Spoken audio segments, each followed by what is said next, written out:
Donc il y a énormément de choses qui entourent donc qui sont les contours de ce projet-là. C'est pour cela que pendant plus de 4 ans, voire 5 ans, c'était avec AMSA, puis avec Son Envie, aujourd'hui avec Askia Assurance. Donc on a essayé de réfléchir vraiment. Et la réflexion, elle continue aujourd'hui avec vous. Parce que vraiment, vous êtes aussi au cœur de ce dispositif-là. On ne veut pas créer un produit et dire, allez, venez prendre. On veut vraiment aujourd'hui. Je sais que parmi vous, je connais parce que j'ai vécu dans ce pays, j'ai vécu aussi des situations dans ce pays. Je sais qu'il y en a parmi vous qui, même sans être des assureurs, peuvent dire qu'ils ont vraiment fait énormément de choses avec les assureurs. Ils ont fait énormément dans le travail de rapatriement de corps. Je connais beaucoup de villages, beaucoup d'associations qui sont organisées dans le système de rapatriement de corps. Donc aujourd'hui, il y a un prix qui est fixé, il y a une réglementation qui est faite. Peut-être que vous avez des idées, peut-être que même vous êtes plus en avance que nous. Nous sommes là aujourd'hui pour vraiment vous écouter et prendre en compte vos réflexions que nous pourrons ensuite traiter entre nous et renvoyer à qui de droit pour ensuite mettre définitivement ce projet, ce produit en marche. 500 associations qui sont quand même dans le fichier. C'est Alioula qui gère ça, vous le connaissez, il est en contact régulier avec vous. Et donc, nous sommes aussi souvent présents dans vos activités, pas pour tout le monde, mais en tout cas, on vient régulièrement dans vos activités. Ce sont aussi des opportunités, soit pour communiquer sur ça ou sur autre chose, ou en tout cas faire peut-être du bilatéral avec une seule personne. Donc c'est ça aussi l'intérêt de faire cette proximité avec les associations. Donc les associations, c'est aussi pourquoi aujourd'hui, on ne vous a pas présenter un produit fini, ce qu'on vous a montré, c'est vraiment une réflexion qui est très avancée, qu'on aurait même pu déclencher aujourd'hui. Mais nous n'avons pas voulu le faire parce qu'aujourd'hui, on a besoin vraiment que par rapport à l'expérience, toutes les questions qu'on a entendues ici, on sent quand même une association comme président Herve. Je pense que même si vous voulez prendre la parole, on va vous donner la parole. 15 000 adhérents dans une association de rapatriement de corps, c'est quand même exceptionnel. Donc, il connaît des choses, il sait pourquoi nous en sommes arrivés là. Répertoire, donc nous, ce qui est intéressant, ça, Marie va peut-être prendre la parole tout à l'heure, c'est qu'il n'y a pas, la seule limite, c'est le plus haut, je pense. C'est à partir de 60, jusqu'à 72 ans. C'est ça? Jusqu'à 75 ans. On prend de 0 à 75 ans, sans exclure. Et dans le marché, il n'existe même pas. Dans le marché, à partir de 65 ans, je pense, 60, il n'y a plus d'assurance. On dit que c'est un potentiel mourant. Donc, voilà. Ça n'existe pas. Mais nous, aujourd'hui, on prend en charge quand même, jusqu'à cet âge-là. En tout cas, c'est dans le projet. C'est quand même intéressant. Et le système de rapatriement, bon, les professionnels vont vous en parler mieux que moi, couvre... donc, c'est un assisteur. Un assisteur, ça veut dire que nous, on ne donne pas de capital, on déclenche. C'est-à-dire que dès qu'il y a décès, on appuie sur le bouton, et c'est l'assisteur qui va gérer tout le circuit jusqu'au lieu de l'enterrement. Tout à l'heure, même dans notre réunion, on a évoqué entre l'arrivée à l'aéroport jusqu'au lieu de l'enterrement, comment ça va se passer. Ça, les professionnels sont beaucoup plus outillés que moi, ou ils ont les mots qui passent mieux que moi pour vous le dire. C'est-à-dire que le 40 €, c'est un prix peut-être d'appel, de démarrage. Si vraiment aujourd'hui, nous les Sénégalais qui sommes ici, nous sommes conscients de cet intérêt-là. Je le dis devant les assureurs qui sont là, que le prix peut vraiment baisser. Parce que ça dépendra du nombre de personnes, des adhérents.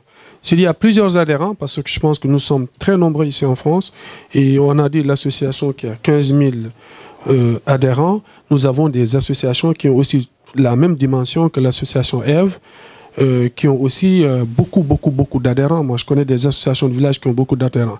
Si vraiment cette politique-là, elle est reliée au niveau des associations et au niveau des étudiants, que j'ai vu Émile qui est là, c'est le directeur du service général des étudiants à l'étranger. Donc, si c'est lié aussi, si c'est relayé à tous les niveaux, je pense qu'on peut vraiment, Marie, baisser, mais drastiquement, ce prix-là. Parce qu'en fin de compte, ça peut être une sorte de mutuelle. Plus il y a de monde, moins le prix il nous coûte. Voilà. Il faut lui la tombe, c'est ça, on la paye chaque année. Ensuite, il y a un contrat signé et c'est une concession qui est renouvelée. Au bout de 30 ans, je pense, un truc comme ça. Bon, après, ce sont des choix de vie aussi, donc il y en a qui choisissent. Moi, je voudrais tout d'abord vous remercier vraiment pour cette forte mobilisation.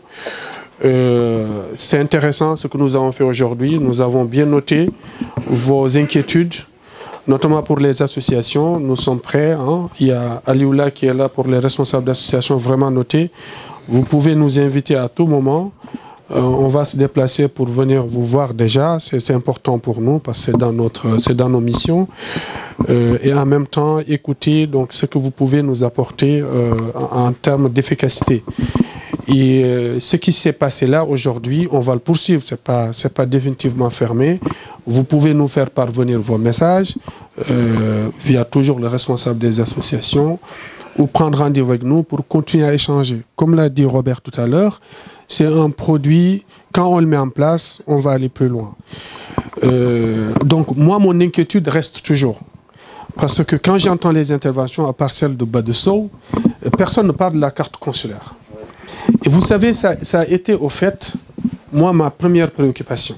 Si vous avez vu à un moment donné, pendant très longtemps, on a mis en avant la carte consulaire. Et là, vraiment, je vous invite. L'objectif de ce projet, au-delà de ce que nous avons dit ici, c'est d'abord que chaque Sénégalais puisse être identifié. C'est vraiment très important pour nous parce que aujourd'hui, nous avons beaucoup de politiques publiques dédiées à la diaspora. Ça, vous le savez. Et qui dit politique publique dit combien de personnes ciblées. Et personne aujourd'hui ne peut dire dans la salle, si je vous demande qui a ici sa carte consulaire, s'il vous plaît, levez la main. Sincèrement. Mais alhamdoulilah, je vois une vieille carte consulaire. Mais en général, vous, les plus âgés, ils ont tous la carte consulaire. Mais c'est super.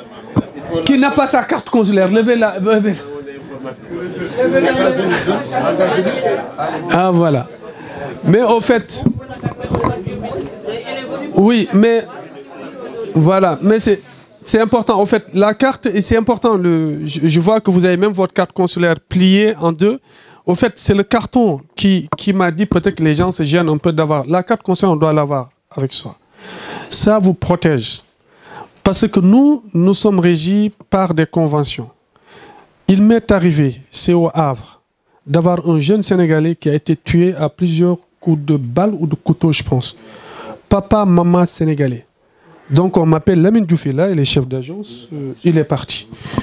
Donc on m'a appelé, je suis allé voir la famille, je ne peux pas intervenir, il est français. Les parents sont sénégalais à 100%, ils n'ont pas fait la transcription, on ne parle même pas de la carte consulaire. Je parle à l'autorité, il va me dire que vous interviewez, monsieur le consul général, pour qui? Moi, tout ce que je peux dire, c'est d'être à côté de la famille, ce que j'ai fait. Je suis parti, j'ai présenté les condoléances, j'ai parlé ce que je devais parler, mais je ne peux pas aller plus loin. Si c'est un Sénégalais, je peux aller plus loin. Mais arriver ici, de gérer des cas vraiment spécifiques. Parce que la personne elle a un passeport diplomatique, elle a parfois une carte consulaire, parce que c'est un Sénégalais qui a des difficultés ici, dans les commissariats et tout. Ça, on intervient parce que quand je viens, personne ne peut m'empêcher de rentrer. Et personne ne peut m'empêcher de connaître le dossier. Je ne viens pas m'impliquer dans le dossier, mais je viens pour savoir est-ce que les droits de mon compatriote ont été pris en charge. Ça, c'est notre rôle. Et ça, c'est partout, tout ce que vous pouvez faire. Donc, la carte consulaire, c'est le premier document que vous deviez avoir. Ça doit être notre réflexe. Et c'est pour cela qu'on a voulu mettre ça, et je remercie la partenaire de nous accompagner, d'en mettre une carte consulaire biométrique. Pour nous, ça ne change pas beaucoup de choses. Au niveau du contenu des données. M. Mbaïndoy est là, c'est lui qui gère les cartes consulaires. Il sait que enfin, on a informatisé, nous, le système. Moi, je l'ai trouvé ici. Depuis plus de 10 ans, le système il est informatisé au niveau de l'état civil. Et il y a des données que nous avons, et c'est important. Donc, nous, ce que nous voulons changer, c'est de communiquer plus sur la carte consulaire, ensuite que les gens puissent la mettre dans leur poche, et qu'il puisse vraiment être un document qui vous donne... Ça doit être agréable pour vous de prendre ce document et de le mettre parce que c'est un beau document. C'est un document, l'image pour notre pays. Aujourd'hui, on est passé à tout biométrie. C'est important. Ensuite, le document, il est d'autant plus important que quand vous avez la carte consulaire, Aujourd'hui, vous êtes ici, vous terminez votre vie, vous savez que notre pays bouge, il y a beaucoup de gens qui aiment aujourd'hui aller investir dans notre pays. Quand ils partent, ils sont, avec les certificats de déménagement, ils sont exemptés de droits de douane. Donc c'est quand même exonéré. Donc c'est un montant quand même qui est très élevé. Vous êtes exonéré parce que vous avez vécu à l'étranger. Je parlais ensuite de politique publique cible, diaspora. Aujourd'hui, vous voulez déposer une demande de financement au FAISE ou au FONGIP ou au FONSIS ou peut-être d'autres lignes de crédit qui vont arriver. Mais si c'est pour la diaspora, mais on vous demande quoi? On ne vous demandera pas votre passeport sénégalais, tout le monde l'a. On ne vous demandera pas votre carte d'identité sénégalaise, tout le monde l'a. Quel est le document qui vous permet de vous identifier en tant que Sénégalais de la diaspora? C'est un seul document. Ça s'appelle carte consulaire. Et il y a aujourd'hui plusieurs politiques cibles qui arrivent vers nous. Et je le disais tout à l'heure, personne ne connaît ici combien nous sommes. Personne. Les préfectures nous disent 203 000 exactement. Quelqu'un l'a dit tout à l'heure, Sidi Khan l'a dit, monsieur, vous l'avez dit. Nous avons des compatriotes qui sont dans d'autres pays, qui ont parfois c'est la double nationalité, parfois pas du tout. Nous, c'est un problème pour nous. Mais c'est important, en tout cas, en tout état de cause, que ces personnes-là sachent que la carte consulaire, qu'on soit en situation régulière ou pas, on peut avoir la carte consulaire. Parce qu'ici au consulat, on ne vous demandera pas votre titre de séjour. Ce n'est pas notre affaire. Mais par contre, on vous demandera beaucoup de documents pour nous assurer que c'est vraiment vous. Donc ça, c'est pour la sécurité des documents administratifs. Donc on n'a pas besoin d'être en situation régulière. Pour ça, si vous faites autre chose de votre vie, nous, on ne sait pas. On a eu une personne qui est décédée ici, qui avait 9 nationalités. Parmi elles, la nationalité sénégalaise. C'est-à-dire que ce qui a guidé la police vers nous, c'est qu'il avait sa carte consulaire. C'est ça qui l'a guidé. Parce qu'il avait tellement de nationalités, ils ont dit que, écoutez, nous, on ne sait pas qui il est, mais on a trouvé ce document. Effectivement, quand on a fait les enquêtes, il s'est révélé que c'était un Sénégalais. Donc, il faut vraiment avoir en conscience que c'est important, cette carte. Quelqu'un l'a dit tout à l'heure, nous voulons la rendre obligatoire. Mais il nous faut des moyens. Et les moyens ont été posés pour notamment ceux qui sont en province. Nous faisons beaucoup de déplacements en province. Beaucoup même. Ce n'est même pas aujourd'hui si notre département suit notre demande. Parce que ce n'était pas dans nos habitudes. Aujourd'hui, il n'y a aucune ville ici en France où le consulat n'a pas installé ses services. Il n'y en a pas. Une ville où il y a une centaine de Sénégalais, il n'y en a pas. On a fait le tour de la France et même on est sorti de la France, on est parti ailleurs. On est allé en Russie, on est allé en Guyane, on a été partout, nous sommes partout, c'est la première fois. Donc aujourd'hui, ça fait partie de notre politique, la proximité. Mais on a besoin aussi que cette politique-là puisse être reliée au niveau des associations comme vous êtes organisés. Organisez-vous en association, faites-nous venir, on va se déplacer.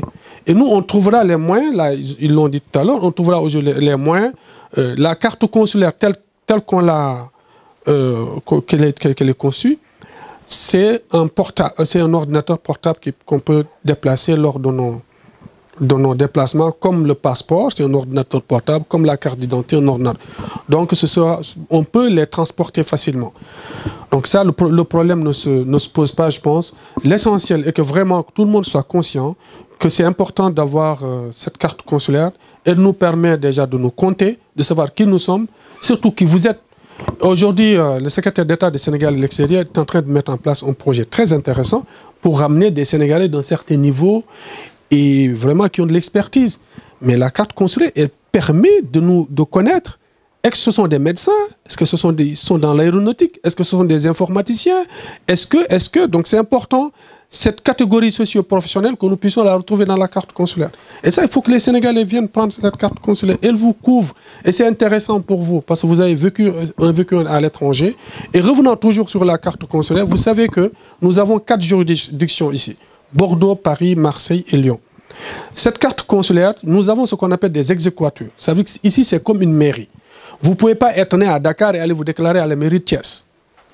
Comme vous ne pouvez pas être né dans la juridiction de Paris, aller vous déclarer à Marseille. Ou aller émarger sur des choses à Marseille. Ce n'est pas possible.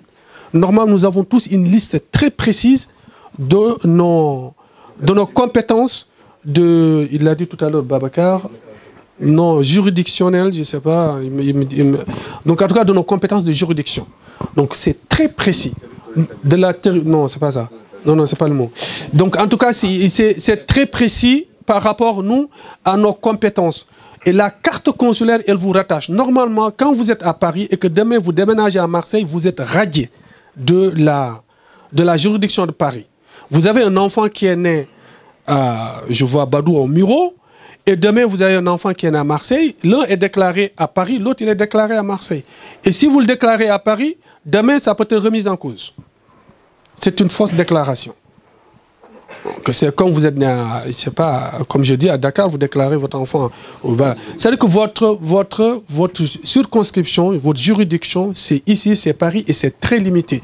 Donc si vous avez une carte, ça vous rattache à du point de vue de votre résidence et de votre adresse résidentielle. On parle aussi des élections. Quand on fait un tour au niveau des élections, c'est pareil. Combien nous sommes? Aujourd'hui, on a une période en général très limitée, 1 mois, 2 mois. Mais il faut que je sache, moi, à part que je connais un peu la France, je connais à peu près où les Sénégalais sont, mais je pense que je devrais être aidé par des outils statistiques fiables pour que je puisse communiquer. Pourquoi aujourd'hui j'ai pris une équipe, je l'ai amenée à Orléans? Parce que dans ma base statistique, nous avons 700 Sénégalais qui résident à Orléans. C'est facile.